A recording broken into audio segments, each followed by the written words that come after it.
Pakistan satellite को साथ ले जाने वाला चीन का खलाई मिशन चैंग E6 चांद के कुतुब जनूबी के नमूने इकट्ठे करके जमीन पर वापस भेजने के लिए जल्द वहां उतरने की कोशिश करेगा।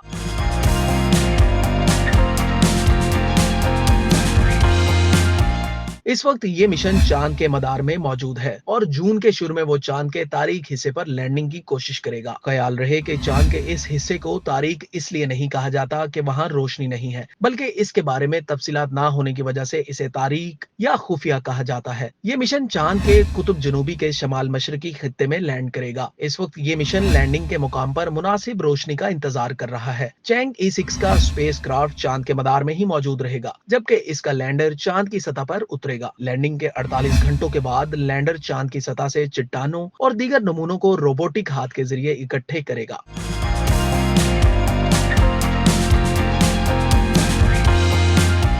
नमूने इकट्ठे करने के बाद लैंडर चांद की सतह से परवाज करके चांद के मदार पर मौजूद ऑर्बिटर से जुड़ जाएगा। इसके बाद इस मिशन का जमीन की जानिब वापसी का सफर शुरू होगा और 5 दिन के बाद कैप्सूल जमीन के माहौल में दाखिल होकर शुमाली चीन पर लैंड करेगा। ख्याल रहे कि 3 मई को चैंग E6 मिशन चांद की जानिब रवाना हुआ था और 53 दिन के अंदर नमूने इकट्ठे करके वापस जमीन पर पहुंचेगा। ये पहली बार होगा कि जब चांद के तारीख हिस्से से नमूनों को जमीन पर लाया जाएगा। इससे पहले अमेरिका, सोवियत यूनियन और चीन के ऐसे मिशन के दौरान चांद की करीबी सतह से नमूने इकट्ठे किए गए थे।